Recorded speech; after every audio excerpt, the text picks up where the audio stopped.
In 2000, Ubisoft's new development studio in Montreal brought an idea for an espionage game to Tom Clancy. Clancy approved it, and so in 2002 the company released Tom Clancy's Splinter Cell. The stealth action game combined the feel of pulp super spies with the authenticity of real-world gadgets and weapons, plus the best graphics ever seen on a console. It was a smash success, so much so that before the Montreal studio could even make a sequel, Ubisoft had their Shanghai branch make their own follow-up. But after the disappointing Splinter Cell Essentials for the PSP, also from Ubisoft Montreal, the future of the franchise rested on the next console game.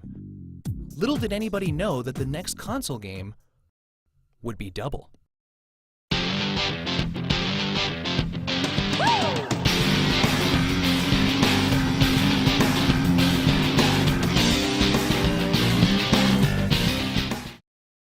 Double Agent released on October 19, 2006 on the Xbox 360. Ubisoft Shanghai had been given the task of transporting super spy Sam Fisher into the HD world. A week later, the franchise's creator, Ubisoft Montreal, released the game for the old guard, the PlayStation 2, the Xbox, and the GameCube. But there was a surprise in store. The Shanghai game was totally different from the Montreal one.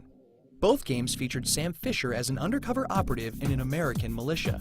Both games also had a morality system for the first time in the franchise. At several points in his journey, Fisher would have to make hard choices that would affect the final outcome, of which there were 3 possible. Additionally, each choice would either help Fisher maintain his cover or accomplish his missions for the NSA, adding extra weight to each decision. And more important down the road, both games began with the death of Fisher's daughter. But beyond these basic plot points and features, each development studio went their own way. Storylines diverged drastically, changing who lived and who died and what they did in between, different final threats which in turn led to different endings. When the Essentials game is taken into account, that makes for 3 entirely distinct storylines in the same Splinter Cell universe. Since only one ending has to be continued, the good ending on the HD version, this is assumed to be the canonical one. Even the game itself was different across the 2 versions. While Fisher visited all the same hotspots around the world, the exact level design was distinct to each version. Even the most basic of gameplay mechanics, like Fisher's stealth meter, worked differently.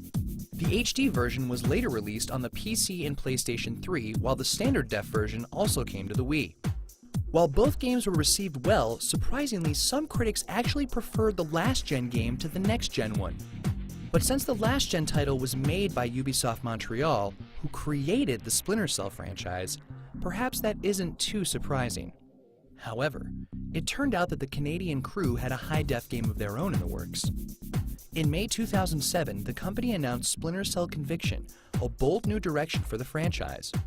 On the hunt for the truth about his daughter's death, Fisher was now a rogue agent, separated from the NSA and without any of his trademark gadgets.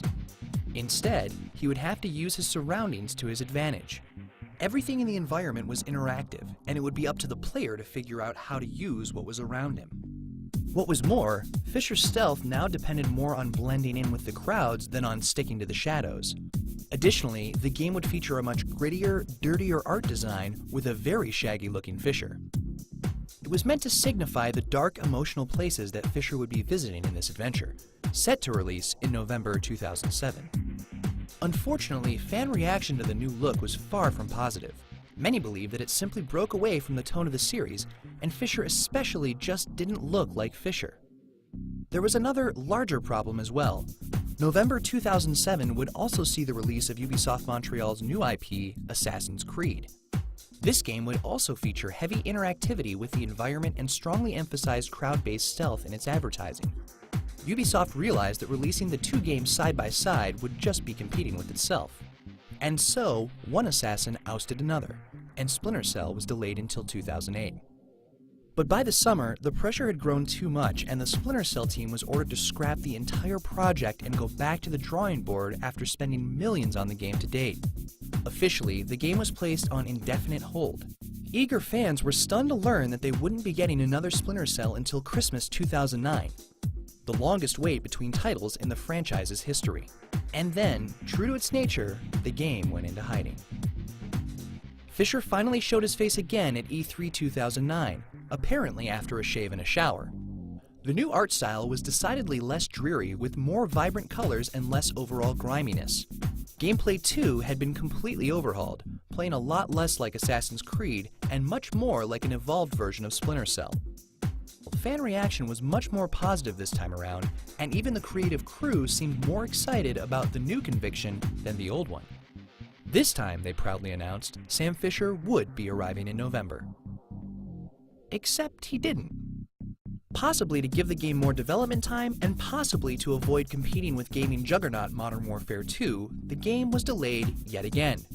Sam Fisher would be arriving in February. Except he didn't. To make the code as clean as possible, the game was delayed a final time to April 13th, 2010. With a ground-up redesign, Conviction has effectively cost the publisher the budget of 2 games. Whether or not the investment will pay off remains to be seen. But with much better buzz on the second pass and a host of new features, not to mention the longest wait in Splinter Cell history, the hope is that fans will be knocking down doors to get into Fisher's shoes again. On the whole, the new features seem to be driving the title more into straight action territory, probably to entice more casual gamers to play. The risk is that veteran and hardcore players might be turned off by the new approach. With 6 games and 8 years under its belt already, it might be that Sam Fisher's time has finally come, and this will be his last and final outing. But then again, it's never a good idea to bet against him. Looking for me, asshole.